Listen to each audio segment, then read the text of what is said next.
Como é que eu explico isso pros outros? Você vai largar tudo? Se eu tiver errada, E se der certo? o que eu faço com a Candy? O que eu faço com a Jessie? E se eu não gostar? Quanto tempo eu fico em cada lugar? Cara, minha mãe vai me matar. Pra onde eu volto se tudo der errado? E se meu dinheiro acabar? Eu vou morrer sozinha assim. Se eu for, eu não sei se eu volto. Pra onde eu vou primeiro? Eu tenho dinheiro pra isso? Meu inglês é bom o suficiente? Eu vou abrir mão da minha casa. Mas você vai sozinha? Eu fui sozinha. A Jessie foi comigo. Eu voltei, mas eu não consegui ficar. Deu errado, deu certo e continua dando certo. Oiê, eu sou a Andy. Em novembro de 2021, eu vendi e doei tudo que eu tinha e fui viajar o mundo. Sozinha. Nesses 27 meses já foram 51 cidades em 23 países diferentes. Passei um ano trabalhando remoto para uma grande empresa brasileira e hoje eu sou 100% no digital. Sou nômade digital, empreendedora e workaholic em recuperação. E aí, eu sou a Lizzie. Eu saí de casa há quase 4 anos. Neles eu vivi o nomadismo na Nova Zelândia, no Brasil de mochilão e durante 1 ano e meio eu morei na minha Kombi casa, onde eu dirigi de Porto Alegre até Belém do Pará, percorrendo todo o litoral do país. Eu já estive em 25 países e 17 estados brasileiros e estou viajando o Brasil junto da minha gata desde o início da pandemia. E esse é Transatlânticas, um podcast criado por duas nômades apaixonados por esse estilo de vida que querem dividir com vocês a vida real do nomadismo. Sem foto editada, sem dica de viagem, sem truque de milhas e sem contar pra vocês o que é que dá pra comprar no mercado com 10 euros. Quando a gente pensou em começar a vida nômade, aqueles pensamentos que vocês ouviram ali no começo do episódio eram diários e frequentes. Essa parte que fica de fora da rede social de viajar, ninguém te conta. Ainda mais quando você viaja sozinha. Por isso, nós vamos dividir com vocês os surtos, as conquistas, os perrengues e os gozos da vida na estrada. Então, sejam bem-vindas a bordo do Transatlânticas. Para a tripulação que já está a bordo com a gente nas nossas redes sociais, vocês talvez já conheçam um pouco da nossa história, mas queremos contar aqui como é que essa ideia de nomadismo começou. Então vai, amiga, como é que começou pra você, Lizzie? Eu sempre digo que é difícil dizer assim, o dia que essa ideia entrou na minha cabeça. Algumas pessoas, até que a gente conhece das redes sociais, falam, não, foi um filme, foi um não sei o quê. Pra mim, na verdade, quando eu decidi foi que eu não queria ser CLT pra sempre. Essa foi a decisão que eu tomei no dia que a empresa onde eu trabalhava me ofereceu uma posição que eu deveria amar e sonhar com ela, mas eu falei, eu não quero morar em São Paulo. E aí eu falei, cara, eu adoraria trabalhar com isso, era uma área que eu gostava muito, né? E eu falei, eu não quero que o meu trabalho diga em que cidade eu tenho que estar. Eu me dei conta que essa era uma coisa que eu queria dissociar na minha vida. Eu falei assim, não, eu tenho que criar alguma coisa que eu possa dizer em que cidade eu vou estar. Então foi essa a ideia que veio na minha cabeça. E pra mim esse é o nomadismo, né? É organizar a minha vida pra que eu decida em que cidade eu vou estar. E essa decisão dependa só de mim. A famosíssima liberdade geográfica. Exatamente, mas naquela época não era com esse nome. Na verdade, assim, eu confesso que não se falava tanto disso na internet. Eu tô falando de 2015. Eu procurei um curso pra fazer na época, já em 2016, e foi difícil de achar. Não tinha muita coisa sobre isso, né? Então acho que pra mim começou, na verdade, com isso, com a transição da carreira mesmo. E pra você, amiga, como é que isso foi, assim, a sementinha do nomadismo? Pra mim já não foi a carreira, né? Tanto é que eu sustentei meu CLT até ano passado. Ela se agarrou, gente, ela se agarrou assim. Ser nômade sempre foi tudo que eu queria ser e eu não sabia. Eu acho que esse é o ponto. Quando eu comecei a pensar em fazer faculdade, eu queria fazer turismo na faculdade, porque na minha cabeça ia ser mais fácil de viajar. Então, viajar pra mim era uma coisa que era muito impossível. Então, a história que eu nunca viajei, gente. A primeira vez que eu entrei no avião foi com 22 anos, depois de juntar muito dinheiro por muito tempo. Então, pra mim, viajar era tudo que eu queria fazer. Sempre li muito, era fissurada em comprar revista de viagem pra ler, pra sonhar com aquilo. E aí eu decido fazer a minha primeira viagem internacional, primeira viagem da vida, na verdade, a primeira vez que eu entrei em um avião, eu fui pra Londres. Não é que assim, né? Eu sempre vou o quê? Pra ali pro lado, não. Primeira vez que eu entrei no avião, eu fui pra Londres. E quando eu cheguei e eu vivi aquilo, passei 40 dias em Londres, eu fiz, gente, o mundo é gigante, né? E dali eu pensei, ok, então eu tenho que trabalhar muito pra todo ano eu poder sair de férias. Essa foi a minha lógica em 2012, que é o ano que a gente se conhece também por causa dessa linha de raciocínio. Porque eu comecei a pesquisar possibilidade de viajar sem ter dinheiro. Jeitos baratos de viajar. Como é que eu podia sair do país? Como é que eu podia viver coisas diferentes? Sendo que eu não tinha a condição financeira para aquilo. E deu tudo certo, deu tudo errado. Naqueles anos, eu entro em 2014 no mercado corporativo e eu cresço muito rápido. Então, eu entro em 2014 como estagiária de uma multinacional e em 2016 eu já sou gerente dessa multinacional. E aí eu fiz, não, então eu vou trabalhar muito para começar a sair de férias. E aí eu viajo pela primeira vez de novo em 2017. E em 2017 eu vou pro México e eu faço, é isso, eu preciso ver o mundo. E eu começo a tentar modelar a minha vida desse jeito para conseguir ver o mundo, mas ainda no racional de trabalhar para sair de férias. Então eu tinha que trabalhar para sair de férias, chegou a pandemia, né? O emprego já não existia mais, estava desempregada. E aí eu comecei a pensar, como é que eu posso fazer as duas coisas então? E o trabalho remoto, falei, ok, então o trabalho remoto vai me deixar fazer isso. E é quando eu começo a planejar a vida pra virar nômade. Que no começo eu não chamava de nomadismo, né? Fui entender o que era nomadismo depois. Mas era a ideia de ver o mundo. Então foi me reconectar com quem eu sabia que eu queria ser. Muito massa, amiga. Eu tava te ouvindo falar e pensando o quanto é diferente, assim, de onde vem pra gente, né? Eu venho na história da minha família, assim, a gente sempre viajou muito. Tanto de férias, quanto porque a família da minha mãe era de outro estado. Então, você sabe disso, mas a gente tava sempre em Santa Catarina ou no Paraná. Tava sempre na estrada. E minha mãe era funcionária pública, ela sempre dizia, filha, ou faça turismo na faculdade pra trabalhar viajando, então na mesma ideia que tu, ou vá fazer um concurso público, porque daí tu não te preocupa, vai ter tuas férias, depois tem o recesso, filha, vai ter os 60... Minha mãe tinha muitas férias, a gente zoava muito ela, porque minha mãe gostava muito de viajar, então tudo que ela podia, ela fazia. Tipo assim, se trabalhar de mesária nas eleições, ganha 2 dias de folga. Mas se trabalhar de mesária e ainda for chefe da mesa, ganha 4. Então ela ia, tipo assim, tudo que dava pra ganhar folgas ao longo do ano. Lá em casa, viajar sempre foi uma prioridade. Então eu aprendi isso em casa, viajar é a prioridade. Quando chegou nessa fase, que eu me deparei com isso, que eu falei, né? Eu tava numa carreira, num lugar que eu gostava do que eu trabalhava, numa empresa que é muito boa e tal, ganha prêmio de melhor lugar pra trabalhar o tempo todo, então teoricamente eu tinha que querer muito aquela posição. A única coisa que me impediria era eu ia estar morando numa cidade que eu não gostava e com um trabalho muito mais presencial e tal no time de lá eu ia poder viajar menos. Essas duas coisas foram que me pegaram, né? E porque eu já sabia como viajar, eu já tinha isso na minha rotina, já tinha a habilidade, só me faltava entender como ser adulta e viajar ao mesmo tempo. Ou seja, pra trabalhar, manter a minha casa, manter as minhas coisas rodando, né? Não viver de férias. O que pra mim fica de ponto de atenção é que mesmo que a gente tenha 2 jornadas super diferentes, a reação dos nossos 2 âmbitos sociais foi a mesma, de você vai largar tudo. Porque a gente tinha 2 carreiras corporativas que pra o social, pra quem tava olhando de fora, a gente tava vivendo um sonho. Gente, eu no meu apartamentozinho na zona sul de São Paulo, meus 2 quartos, que eu ia a pé pro trabalho, que eu andava com minha cachorra no fim de semana no Ibirapuera, que eu tinha meus brunches no domingo, que eu tinha um cartãozinho VIP pra entrar na balada. Eu tinha a vida que as pessoas vislumbravam, mas era a vida do sonho dos outros, não era a minha. Então eu ouvi muito, eu sei que você também ouviu muito você vai largar tudo? Esse racional do tudo, né? E aí eu sempre perguntava, tudo o quê?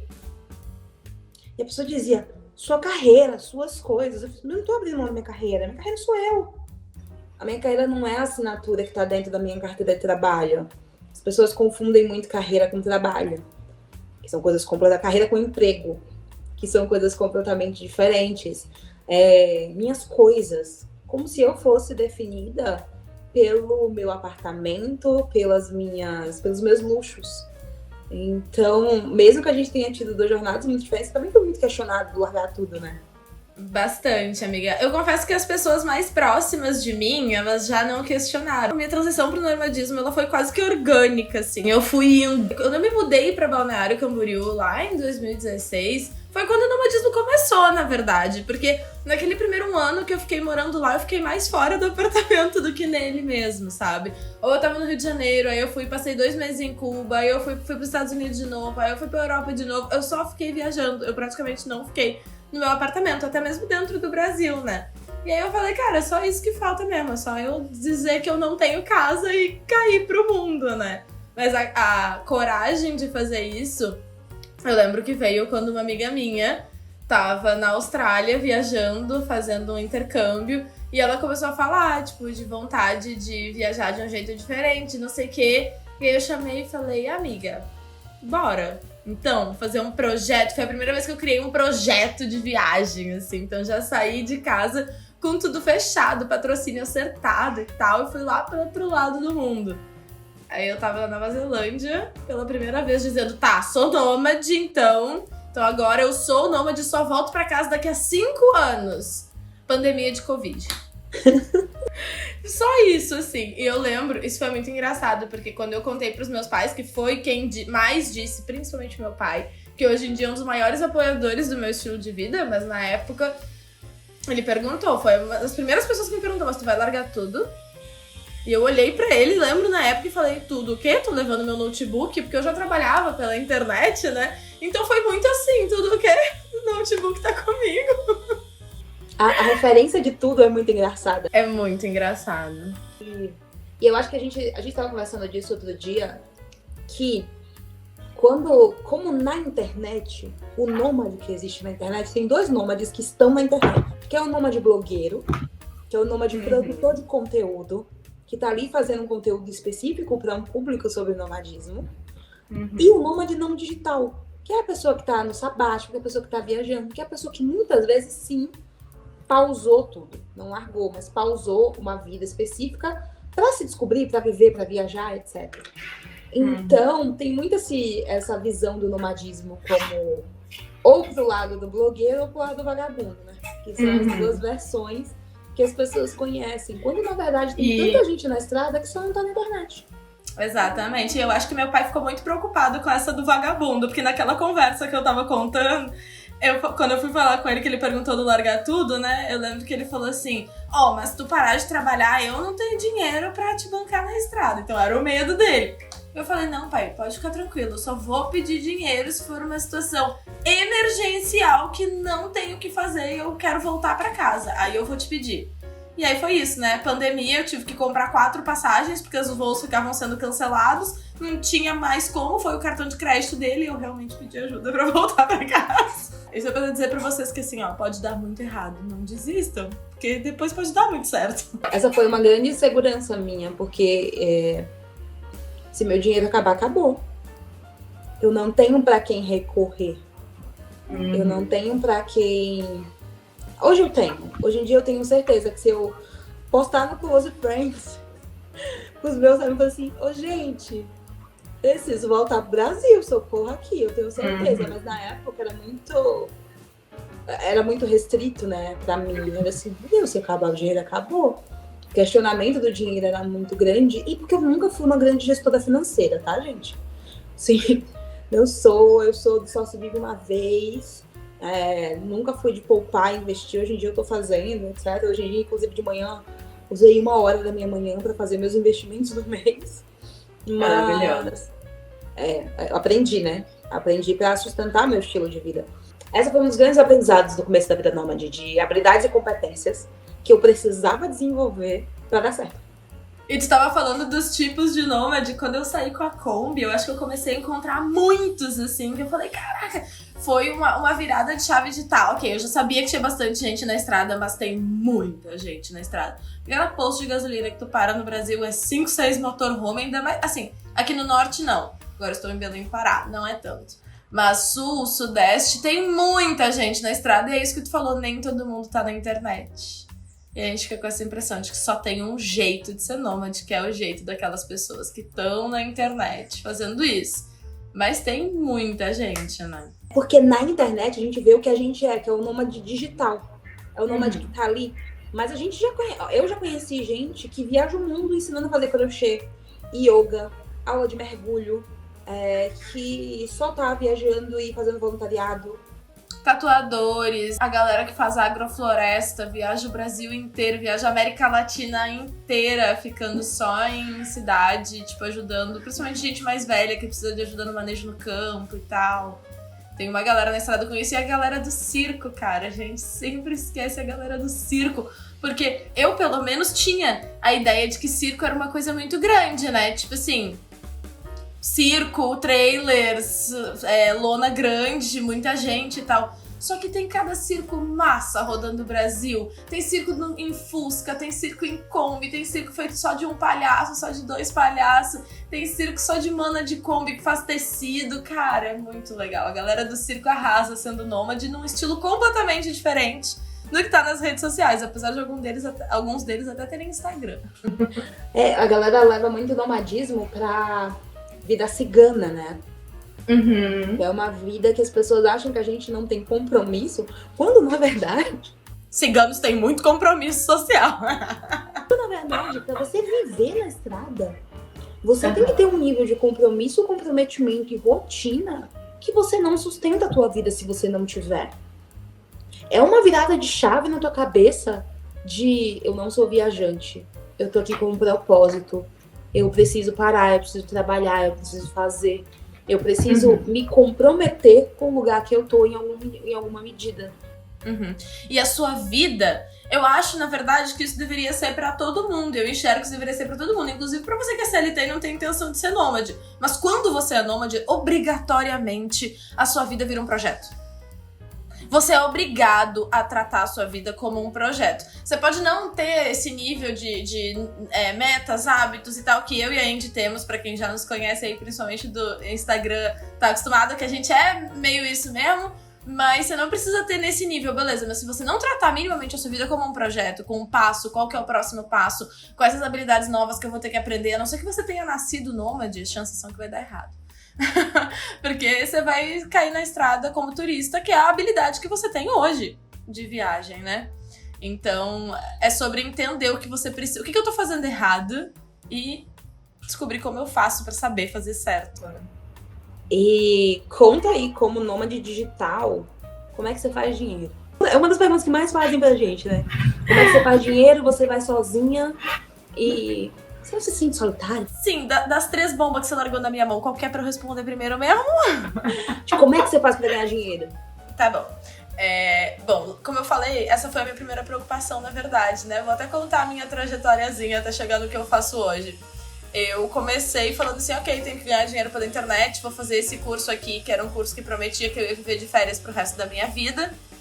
E o curso não se conectou nem um pouco comigo, inclusive, mas nesse curso ele falava sobre formas de ganhar dinheiro na internet. E aí ele falava muito nessa época, tava começando assim o Instagram, nem toda empresa tinha Instagram, era uma coisa muito tipo, eu tenho que estar mesmo e tal. E aí eu comecei a estudar sobre isso, sem saber ainda se era um caminho que eu queria ir, e comecei a fazer o Instagram de pessoas que eu conhecia, da academia onde eu malhava. Fui indo, social media e tal, olha, dá pra fazer isso aqui pela internet. Até que um dia uma amiga minha, que é médica, virou pra mim e falou, eu preciso trabalhar meu Instagram. Eu falei, e agora? Porque de médica eu não fazia ideia do que fazer. Eu tive que pegar ela pela mão, ela era uma pessoa muito tímida. Então, basicamente, essa minha amiga fez com que eu desenvolvesse o trabalho que eu faço hoje. E aí foi uma questão de encontrar esse mesmo perfil, assim. Então, hoje eu trabalho criando gestão de redes sociais para médicas. Elas têm uma especialidade e tal e querem se posicionar como autoridade. Mas, além disso, eu também trabalho em ano de eleição, eu trabalho com política, eu faço várias coisas, o que dá na internet. E agora eu trabalho também como mentora de pessoas que querem ser nômades. Junto com a minha amiga Andy, que também faz isso e outras coisas para ganhar dinheiro. Resumindo, eu sou, para pessoas físicas, eu sou consultora de carreira.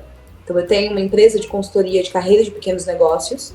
Para pequenas empresas, eu ajudo na construção do RH. Então ajudo a criar procedimento, processo, ajudo gestores, crias de CEO, né, como eu chamo, a construírem essa empresa. A gente faz processo aqui de mentoria também para nômades. E tem os produtos digitais aí que estão saindo. E tem uns meses já que eu virei a minha chavinha de eu vivo em dólar, eu vivo em euro. Como é que eu faço para ganhar em dólar e em euro agora? Então, conectando com o que eu tenho ali no meu plano de 5 anos de vida, eu comecei a procurar projetos locais com tempo determinado. Então, assim, eu tô aqui agora nesse lugar, tô em São Francisco agora, então aqui eu vou passar 3 meses e eu tenho um projeto com data de início, meio e fim, para eu ter dinheiro com as habilidades e competências que eu já tenho. Então, eu atuo como RH freelancer para empresas nos Estados Unidos também. Massa. Bom, e além de tudo isso aí, eu também tenho um canal no YouTube, onde eu conto minha história com a Tina e volta e meia vendo uns produtos por lá, umas eco bag, umas camisetas, qualquer coisa que a minha criatividade decidi fazer naquele momento. Mas isso é pra dizer pra vocês também, gente, que essa coisa de vender camiseta e vender eco bag foi uma oportunidade que eu não queria perder, que eu me dei conta quando eu comecei a viajar com a Kombi. Então, pra você que tem a ideia de repente sair de motorhome, saiba que as pessoas vão chegar no seu motorhome e perguntar como é que eu faço pra te ajudar a realizar teu sonho. Essa pergunta me emocionava toda vez e eu comecei a querer ter um produto, principalmente porque eu queria essa troca, sabe? O jeitinho que as pessoas veem e tal, e aí elas querem muito te ajudar. Às vezes você nem tem um produto, elas só te fazem um Pix.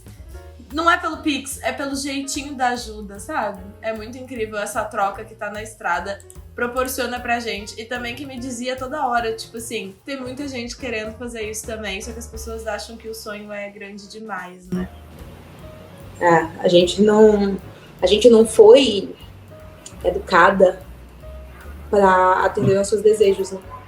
Tá tudo bem querer algo grande demais. Eu também acho que se tornar nômade é grande demais. Foi grande demais pra mim, né? Mas é isso, a gente não tá acostumado a sonhar grande demais. Tipo assim. Até sonhar. Mas é como se fosse proibido, como se a gente tivesse vergonha. Eu recebo muita gente falando comigo no Instagram de como, eu não tenho coragem de contar isso pras pessoas. As pessoas vão me achar louca. É meu sonho, eu quero fazer. Então, sempre me dá um calorzinho no coração de saber que eu mostro um pouquinho ali que dá, e as pessoas se sentem confortáveis para vir dividir isso com a gente, mas tem muito mais gente boa do que ruim no mundo. Sim. Esse é o ponto importante, porque esse medo de cair na estrada, gente, volta. Eu sempre pensei isso, assim, se todo esse país der errado, se toda essa cidade der errado, eu volto de onde deu certo. Eu refaço meu plano, eu remonto isso, acho que é só não desistir, né? E ter a confiança em você mesma, né? Você vai construindo também ao longo da estrada, mas que é importante é cada vez que você passa por um momento difícil, um momento de insegurança e supera ele, enfim. Você vai construindo um pouco mais essa segurança, né?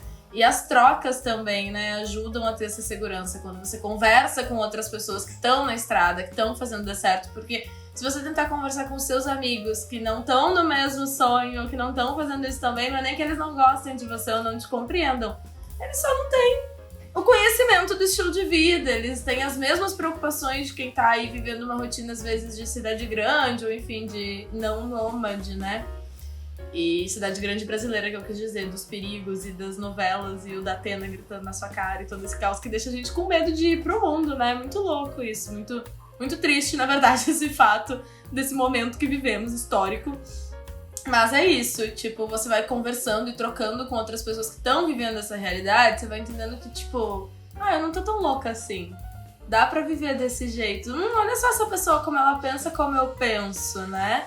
Eu troquei os nômades de estimação da internet comuns pelos meus nômades de estimação, que às vezes nem são grandes criadores de conteúdo, mas são as pessoas que vivem mais ou menos parecido com o estilo que eu vivo, né? Porque é isso, não é só o estilo nômade, rede social, fotografia louca que existe. Não que a gente não faz. O quê? Uma biscoitagem de vez em quando? Isso, é uma foto de passagem, uma foto da minha bunda, é um negócio equilibrado. Mas, amiga, vamos responder a outra pergunta. Então, você se sente sozinha? Com que frequência? Quando eu quero. Eu acho que esse é um dos pontos mais legais da vida na estrada, é que estar sozinha é uma escolha. Eu sei que o viajar sozinha, ele me dá várias responsabilidades sobre mim que viver em comunidade, sociedade, casal, etc. não me dava. Mas ao mesmo tempo me dá uma liberdade bem grande. A gente tem um episódio só pra falar disso lá pra frente. Mas como é que eu me sinto? Eu acho que a palavra é realizada. eu me sinto eu me sinto muito feliz comigo mesma, ainda nos dias ruins. Os meus dias ruins, eles são menos ruins porque eu tenho muito claro o propósito que eu tô vivendo. E tu, como é que tu se sente? Amiga, eu me sinto também realizada, mas eu acho que a minha palavra, se eu tivesse que escolher uma, é livre. Livre pra decidir mesmo, assim, livre pra tocar a minha vida pra onde eu quiser tocar ela. E é muito louco, porque nesse processo você tem que ressignificar o seu tudo, aquilo que a gente falou lá no começo, é um processo longo de autoconhecimento, mas que vai te permitindo isso, né? Tomar as decisões pra onde você vai levar a sua vida, e a sensação é muito maravilhosa. Então é isso. Sejam bem-vindos ao Todas as Sereias. Sejam bem-vindas todas as piranhas. Eu sou a Andy, nômade digital há mais de 2 anos na estrada, passando até agora por 51 cidades em 26 países e falando com vocês de São Francisco, Estados Unidos. Eu sou a Liz, eu vivo na estrada há quase 4 anos, já estive em 25 países e 17 estados brasileiros. Estou viajando o Brasil desde o início da pandemia, falando com vocês de Belém do Pará, Brasil. E esse é o Transatlânticas, esse foi nosso primeiro episódio. A gente se vê na semana que vem, no segundo episódio da temporada, mas essa sexta você pode conferir com a gente o nosso episódio extra do Transas. É isso, a gente vê vocês por aqui, pelo Instagram, pelo TikTok. Conversem com a gente. Até mais! Tchau, tchau!